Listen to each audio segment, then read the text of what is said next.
Hey besties, it's me again.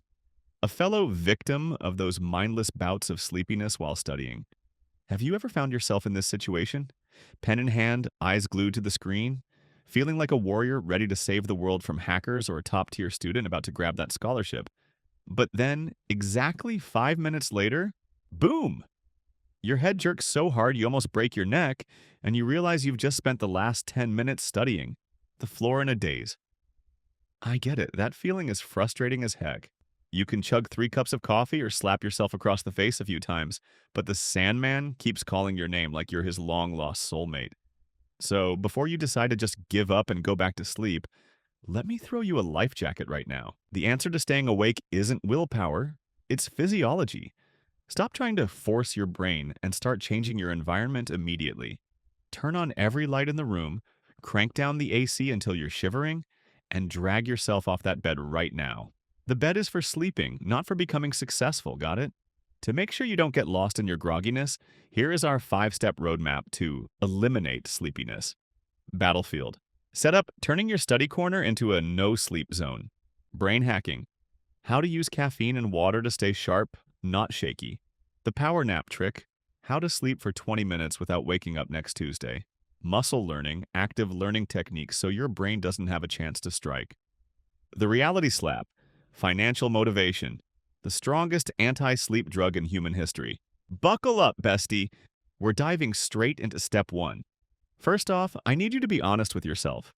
Do you have a habit of setting up your study space to be all chill and aesthetic like those TikTok clips? You've got the scented candles, the dim warm lighting, and maybe a cozy blanket over your legs to get into that study with me vibe. Let me tell you the truth. That's not a study nook. It's a death trap. You're literally building a perfect cave for a long winter's nap. Not for getting work done. Fatal mistake number 1. The bed. I'm begging you, never bring your books to bed. Your brain is smarter than you think. After decades, it's hard-coded to believe. Bed equals sleep. So the moment your butt hits that mattress and you open a textbook, your brain goes, "Oh, the boss wants to sleep, but she's feeling shy. Let me help her shut down real quick." 5 minutes later, you're in a mermaid pose with the book crushing your face. Drag yourself to a desk and sit on a slightly uncomfortable chair, somewhere your back isn't being overly pampered. Mistake number 2, brainless lighting. Get rid of those warm orange lights immediately. That lighting is for romantic dates or bedtime. Flip on the brightest white light you have. When your eyes take in high-intensity white light, it tricks your brain into thinking, hey, it's high noon out there, stay awake. And finally, temperature. Don't keep the room toasty like a fireplace. Drop the temperature until it's a bit chilly. When your body feels cold, it's forced to stay active to keep warm, which keeps you alert. Remember, studying is a battle and a battlefield shouldn't be too cozy. Now we move on to the part where everyone thinks they're an expert.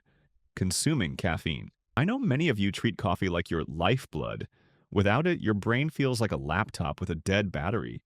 But here's a painful truth.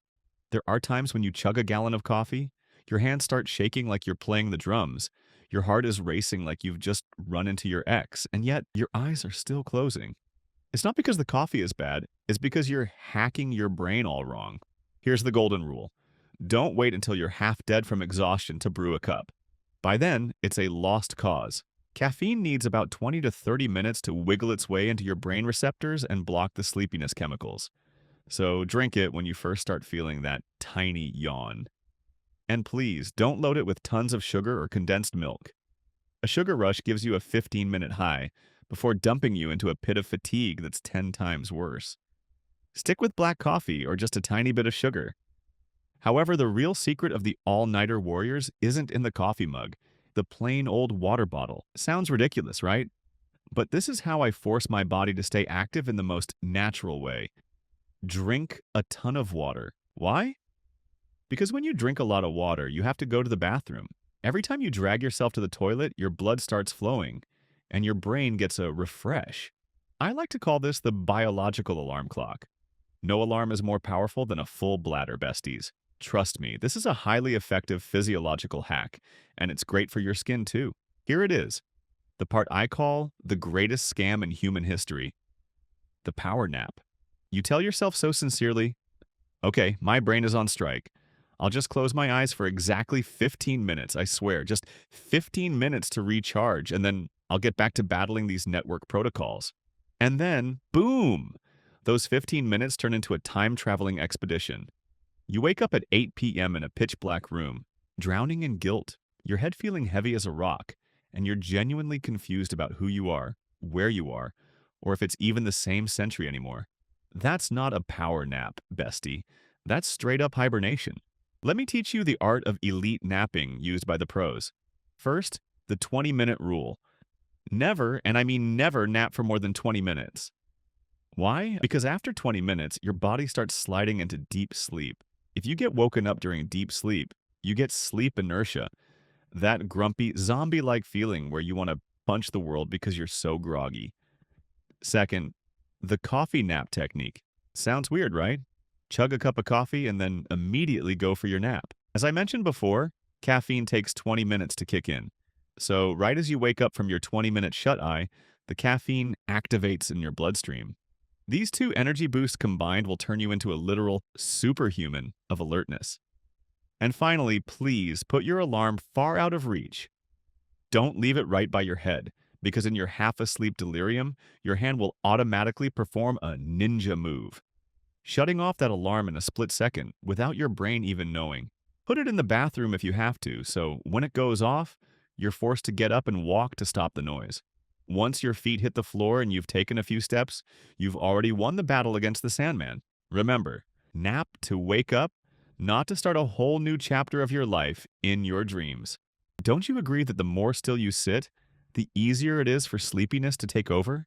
Sitting there like a statue is like sending a signal to the universe saying, "Hey, I'm ready to go under. Come and get me." To fix this, you've got to get your body moving, besties. Trick number 1. Stand up while studying. If you don't have a fancy standing desk, just stack some books or a cardboard box on your table.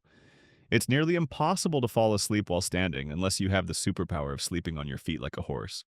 Trick number 2. Pace and chant. Don't just sit there. Grab your notes or iPad and walk around the room while reading out loud. When your body moves, blood flows to your brain, and it naturally wakes up because it thinks you're running away from a predator instead of studying. And the final trick for those feeling lost: teach your objects. Grab a teddy bear or even your pillow and explain what you've just read to it. If your own explanation sounds mindless to you, it means you haven't grasped it yet. When your brain is busy explaining, the Sandman has no chance to sneak in. If I've shared all those hacks from brain hacking to coffee naps, and you're still feeling groggy, here's the final remedy: a reality check that will wake you up faster than cold water. Take a hard look at the loop your life is currently in. Let's be real for a second. Do you honestly want to be in the same spot 5 or 10 years from now, doing the same repetitive tasks you don't even enjoy? Do you want to spend the rest of your life living paycheck to paycheck, watching your dreams collect dust while you struggle with the same old bills? This sleepiness is just a test. Every time you decide to give up and put your head down on that desk, you're essentially hitting the pause button on your own future. This drowsiness lasts only a few minutes, but the regret of not trying hard enough when you had the chance, that sticks with you forever. Just imagine the day you finally reach your goals, when you have the career you love, financial freedom, and the life you've always wanted. You'll look back and thank yourself for not giving in today. Wake up, bestie! All right, let's recap today's survival map so you can put it into practice right now. Ditch the bed. Study in a slightly harsh environment so your brain doesn't crave sleep. Proper coffee and strategic water. Drink to stay sharp, not shaky, and use your bladder as an alarm clock. 20-minute power nap. Nap to reset, not to travel through time. Active learning: stand up, pace around, and teach your teddy bear. The reality check. Use life's pressures as your fuel to study. A journey of 1,000 miles begins with you not falling asleep today. If you found these mindless yet effective hacks helpful, hit that like button and subscribe so we can escape the nodding off life together. Now grab your books and get back to work, besties. Good luck with your studies. Share your experience to the community to be better together.